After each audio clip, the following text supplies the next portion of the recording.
രാജ്ഭവനിലേക്ക് SFI മാർച്ചിനെ നേരിടാൻ രാജ്ഭവൻ പരിസരത്ത് വൻ പോലീസ് സുരക്ഷ ഒരുക്കിയിട്ടുണ്ട്. 3 ഘട്ടങ്ങളിലായി രാജ്ഭവനിലേക്കുള്ള വഴി ബാരിക്കേഡുകൾ കൊണ്ട് അടച്ചു. 2 പോലീസ് വാനുകൾ കൊണ്ട് റോഡും അടച്ചിട്ടുണ്ട്. രാവിലെ മുതൽ തന്നെ തലസ്ഥാന ജില്ലയെ സംഘർഷഭരിതമാക്കാനുള്ള ശ്രമമാണ് SFI DYFI പ്രവർത്തകരുടെ ഭാഗത്തു നിന്നും ഉണ്ടായത്. ആദ്യം കേരള സർവകലാശാല കേന്ദ്രീകരിച്ചായിരുന്നു.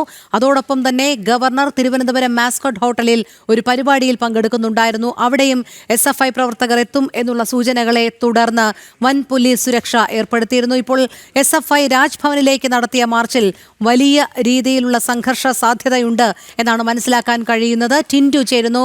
ടിൻഡു, പറയൂ.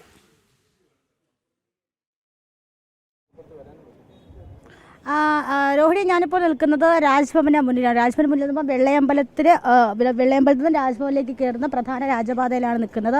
ഇവിടെ SFIയുടെ മാർച്ചിന് മുന്നോടിയായിട്ട് വലിയ രീതിയിലുള്ള സുരക്ഷാ സംവിധാനങ്ങളാണ് ഏർപ്പെടുത്തിയിട്ടുള്ളത്.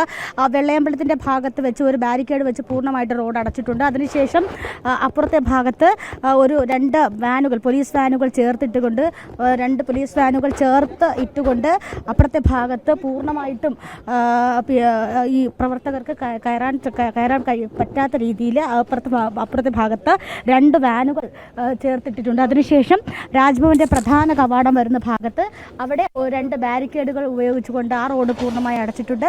പിന്നീട് വരുന്നത് ഈ കുറവങ്കോടത്തു നിന്നും അകത്തേക്ക് വരുന്ന ഭാഗത്തേക്ക് വരുന്ന സ്ഥലമാണ്. അവിടെയും പൂർണ്ണമായിട്ടും അടച്ചിട്ടുണ്ട്. അപ്പോൾ വലിയ രീതിയിലുള്ള പ്രതിഷേധ സാധ്യത മുന്നിൽ കണ്ടാണ് ഇത്തരത്തിൽ പൂർണ്ണമായിട്ടും സുരക്ഷാ സംവിധാനങ്ങൾ ഏർപ്പെടുത്തിയിട്ടുള്ളത്. ഏതാണ്ട് 1 മണിയോടുകൂടി മാർച്ച് ഇങ്ങോട്ടേക്ക് എത്തുമെന്നാണ് നമുക്കറിയാൻ സാധിക്കുന്നത്. മാർച്ച് ഇപ്പോൾ മാനവീയം വീതിയിൽ നിന്നും ആരംഭിച്ചിട്ടുണ്ട്. നമുക്കറിയാം, കഴിഞ്ഞ 1-2 ആഴ്ചക്കാലമായിട്ട് തലസ്ഥാനത്ത് രാജ്ഭവന്റെ ഭാഗത്തും അതോടൊപ്പം തന്നെ യൂണിവേഴ്സിറ്റിയിലും SFI പ്രവർത്തകർ നടത്തുന്ന കിരാത നടപടികൾ, SFI പ്രവർത്തകർ നടത്തുന്ന അക്രമങ്ങൾ, SFI പ്രവർത്തകർ മാർച്ച് അല്ലെങ്കിൽ പ്രതിഷേധം എന്ന പേരിൽ നടത്തുന്ന ഈ അക്രമങ്ങൾ നമ്മൾ കണ്ടതാണ്. കഴിഞ്ഞ 2 തവണയും രാജ്ഭവനിലേക്ക് DYFIയും SFIയും നടത്തിയ മാർച്ചിൽ വ്യാപകമായിട്ടുള്ള അക്രമങ്ങളാണ് ഉണ്ടായത്. ചരിത്രത്തിൽ ഇതുവരെ ഈ ആദ്യത്തെ വെള്ളയമ്പലം ഭാഗത്തെ ബാരിക്കേഡ് ചാടി കടന്നുകൊണ്ട് ഒരു പ്രതിഷേധക്കാരും ചരിത്രത്തിൽ ഇതുവരെ ഈ ബാരിക്കേഡ് കടന്നപ്പുറം പോയിട്ടില്ല. പക്ഷേ കഴിഞ്ഞ 2 ദിവസങ്ങളിലായിട്ട്, കഴിഞ്ഞ കുറച്ച് ദിവസങ്ങൾക്ക് മുന്നോടിയായിട്ട് നടന്ന DYFIയുടെ മാർച്ചിലും SFIയുടെ മാർച്ചിലും നമ്മൾ കണ്ട കാഴ്ച എന്ന് പറയുന്നത് ഈ ബാരിക്കേഡുകൾ ചാടി കടന്നുകൊണ്ട് അപ്പുറത്തേക്ക് പോകുന്നു. അതിനുശേഷം രാജ്ഭവന്റെ പ്രധാന കവാടത്തിലേക്ക് കടക്കാൻ ശ്രമിക്കുന്നു. പോലീസുകാരുമായിട്ട് തർക്കമുണ്ടാകുന്നു. കാരണം നമുക്കറിയാം, ഈ പോലീസിന്റെ ഈ ബാരിക്കേഡ് സുരക്ഷാ സംവിധാനം എന്ന് പറയുന്നത് ഏത് പ്രതിഷേധം വന്നാലും ഒരു പ്രവർത്തകർ പോലും ഈ ബാരിക്കേഡുകൾ ചാടി അപ്പുറത്തേക്ക് പോകാറില്ല.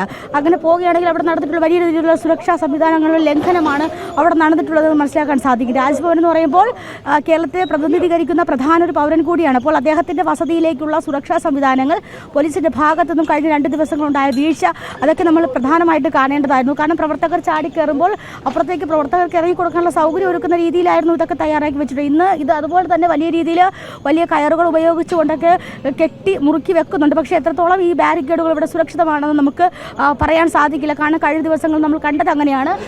അപ്പുറത്തേക്ക് 2 ബസ്സുകൾ ഉപയോഗിച്ചുകൊണ്ട് തടഞ്ഞിട്ടിട്ടുണ്ട്. അതോടൊപ്പം തന്നെ 2 ബാരിക്കേഡുകൾ രാജ്ഭവന്റെ പ്രധാന കവാടത്തിലേക്ക് വന്നിട്ടുണ്ട്. അങ്ങനെയെങ്കിൽ ഇവിടെ നിന്നും പ്രവർത്തകർ ചാടി അപ്പുറത്തേക്ക് കടക്കുമെന്നുള്ള കാര്യം ഉറപ്പാണ്. അതോടൊപ്പം തന്നെ കഴിഞ്ഞ ദിവസം യൂണിവേഴ്സിറ്റിയിൽ കണ്ട കാഴ്ച, നമുക്ക് എല്ലാ യൂണിവേഴ്സിറ്റിയിൽ കണ്ടത് VCയുടെ കതകുകൾ ചവിട്ടി തുറന്നുകൊണ്ട്, അല്ലെങ്കിൽ സർവകലാശാലയുടെ പ്രധാന കവാടം ചവിട്ടി തുറന്നുകൊണ്ടാണ് പ്രവർത്തകർ അകത്തേക്ക് കയറുന്നത്. അപ്പോൾ SFI പ്രവർത്തകർക്ക് അത്തരത്തിലുള്ള അക്രമം കാണിക്കാനുള്ള പൂർണ്ണ ലൈസൻസ് തെരുവുകളിലായിട്ടുണ്ട് എന്ന് മനസ്സിലാക്കാൻ സാധിക്കുന്നു. അടിയന്തരാവസ്ഥയുമായി ബന്ധപ്പെട്ട കേരള സർവകലാശാലയിൽ നടത്തിയൊരു പരിപാടി, പിന്നീട് രാജ്ഭവനിൽ നടത്തിയൊരു പരിപാടിയിൽ മന്ത്രി വി ശിവൻകുട്ടിയുടെ ഒരു പ്രതികരണം, അതൊക്കെയാണ് ഒരു പക്ഷേ ഇത്തരത്തിൽ വലിയ രീതിയിലുള്ളൊരു പ്രതിഷേധമായിട്ട് ഇപ്പോൾ ഒരുപക്ഷെ ഒരു തെരുവ് യുദ്ധം എന്ന രീതിയിലേക്ക് നമ്മളെ ഇങ്ങോട്ടേക്ക്, അല്ലെങ്കിൽ ഒരു വലിയ തെരുവ് യുദ്ധം എന്ന രീതിയിലേക്ക് കാര്യങ്ങൾ എത്തിച്ചിട്ടുള്ളത്. അപ്പോൾ എന്തായാലും SFI പ്രവർത്തകരുടെ നേതൃത്വത്തിൽ നടക്കുന്ന മാർച്ച് ഇത് 2ാമത്തെ തവണയാണ് ഇത്തരത്തിൽ രാജ്ഭവനിലേക്ക് മാർച്ച് നടത്തുന്നത്. 2 തവണ മാർച്ച് നടത്തിയപ്പോഴും വലിയ രീതിയിലുള്ള പ്രശ്നങ്ങൾ, അല്ലെങ്കിൽ വലിയ രീതിയിലുള്ള സംഘർഷങ്ങൾ ഉണ്ടായിട്ടുണ്ട്. അതോടൊപ്പം തന്നെ നമ്മൾ ഈ ദൃശ്യത്തിൽ കാണുന്നത് അതീവ സുരക്ഷയായിട്ട് വലിയ രീതിയിൽ പോലീസിനെ വിന്യസിച്ചിട്ടുണ്ട്. വലിയ രീതിയിൽ വലിയ പോലീസ് സന്നാഹം തന്നെ സ്ഥലത്ത് നിലയുറപ്പിച്ചിട്ടുണ്ട്. വിവിധ ബാരിക്കേഡുകൾ തിരിച്ചു തന്നെയാണ് രാജ്ഭവനിലേക്കുള്ള റോഡ് തടഞ്ഞിരിക്കുന്നത്. എന്തായാലും SFI പ്രവർത്തകർ ഒരു വലിയ സംഘർഷ സാഹചര്യം ഉണ്ടാക്കാനുള്ള ശ്രമങ്ങളൊക്കെ നടത്താൻ തുടങ്ങുമെന്നുള്ള കാര്യത്തിൽ സംശയമൊന്നുമില്ല. കാരണം ആ രീതിയിൽ തന്നെയായിരുന്നു അവരുടെ കഴിഞ്ഞ ദിവസത്തെയും ഒക്കെ പ്രകടനം. ഇന്നും കേരള സർവകലാശാലയിൽ ഡിവൈഎഫ്ഐ പ്രവർത്തകർ കാണിച്ചതൊക്കെ നമ്മൾ കണ്ടതാണ്. അതുകൊണ്ട് തന്നെ അവർക്ക് എങ്ങനെയും ഒരു സംഘർഷ സാഹചര്യം സൃഷ്ടിക്കുക എന്നുള്ള ഒരു രീതിയിലേക്ക് കാര്യങ്ങൾ കൊണ്ടുചെന്ന് എത്തിക്കണം. എന്തായാലും ഈ ബാരിക്കേഡുകൾ എല്ലാം രാജ്ഭവന്റെ മുന്നിൽ, അതായത് കിലോമീറ്ററുകൾക്ക് മുന്നിൽ തന്നെ ഇത് നിരന്നു കഴിഞ്ഞു എന്നാണ്. റോഡിന് വിവിധ ഘട്ടങ്ങളിലായി തരംതിരിച്ചാണ് ഇത് സ്ഥാപിച്ചിരിക്കുന്നത് എന്നും അറിയാൻ കഴിയുന്നുണ്ടല്ലോ ടിൻറ്റു. ശക്തമായ ഒരു സുരക്ഷാ ക്രമീകരണം തന്നെയാണോ ഇപ്പോൾ പോലീസിന്റെ ഭാഗത്തു നിന്നും ഈ വിഷയത്തിൽ ഉണ്ടായിരിക്കുന്നത്?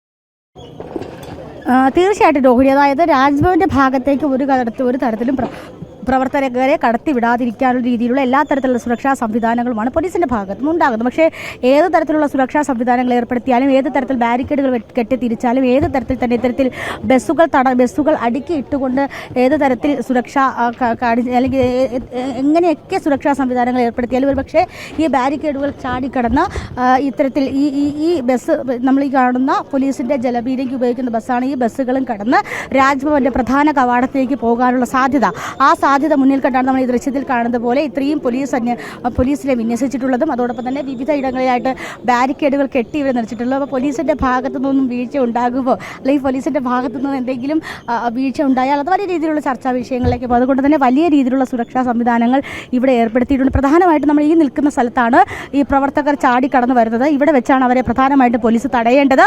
ഇവിടെ വെച്ച് പോലീസ് പ്രവർത്തകരെ തടഞ്ഞില്ല എങ്കിൽ അവർ രാജ്ഭവൻ്റെ സമീപത്തേക്ക് പോവുകയും രാജ്ഭവൻ്റെ പ്രധാന കവാടത്തിന് മുന്നിൽ മുദ്രാവാക്യം വിളിക്കുകയും രാജ്ഭവന് തന്നെ ഒരു ഭീഷണി ഉണ്ടാകുന്ന തരത്തിലൊരു പ്രതിഷേധത്തിലേക്ക് പോവുകയും ചെയ്യും. അപ്പോൾ അത്തരത്തിലുള്ള സാധ്യതകളൊക്കെ മുന്നിൽ കാണുന്നുണ്ട്. കഴിഞ്ഞ ദിവസങ്ങളിലായിട്ട് നമ്മൾ കണ്ട രാജ്ഭവൻ മാർച്ചിലൊക്കെ ഇവിടെ വെച്ചിട്ടായിരുന്നു പോലീസ്. അവിടെ ആദ്യത്തെ ബാരിക്കേഡിൽ വെച്ച് പോലീസിന് ഒരുപക്ഷെ പ്രവർത്തകരെ തടയാൻ സാധിച്ചില്ല. അതിനുശേഷം പോലീസ് ഇവിടെ വെച്ചാണ് പ്രവർത്തകരെ തടഞ്ഞത്. അപ്പോൾ അതുകൊണ്ട് തന്നെ ഈ ഭാഗത്ത് വെച്ച് പ്രധാനമായിട്ടും ഈ ചാടിക്കടന്നു വരുന്ന എല്ലാ പ്രവർത്തകരെയും തടഞ്ഞുകൊണ്ട് അല്ലെങ്കിൽ പ്രതിഷേധം തണുപ്പിക്കുക എന്നാണ് പോലീസിൻ്റെ പ്രാഥമികമായിട്ടുള്ളൊരു കൺസേൺ എന്ന് പറയുന്നത്. അതാണ് ആ ഒരു ശ്രമങ്ങളാണ് നടക്കുന്നത്. ആദ്യത്തെ ബാരിക്കേഡ് അത്രയും സുരക്ഷിതമല്ല. ആ ബാരിക്കേഡുകളൊക്കെ ചാടിക്കടന്ന ഈ പ്രവർത്തകർ അകത്തേക്ക് വരുമെന്നുള്ള കാര്യത്തിൽ ഈ ഘട്ടത്തിൽ ഉറപ്പായിട്ടുണ്ട്. കാരണം പ്രധാനമായിട്ട് എന്തായാലും രാജ്ഭവനിലേക്കുള്ള SFI മാർച്ചിനെ നേരിടാൻ രാജ്ഭവൻ പരിസരത്ത് വൻ പോലീസ് സുരക്ഷ തന്നെയാണ് ക്രമീകരിച്ചിരിക്കുന്നത്. 3 ഘട്ടങ്ങളിലായി രാജ്ഭവനിലേക്കുള്ള വഴി ബാരിക്കേഡുകൾ കൊണ്ട് അടച്ചു. 2 പോലീസ് വാനുകൾ കൊണ്ട് റോഡും അടച്ചിട്ടുണ്ട്. ടിൻറ്റു ദാസാണ് വിവരങ്ങൾ നൽകിയത്.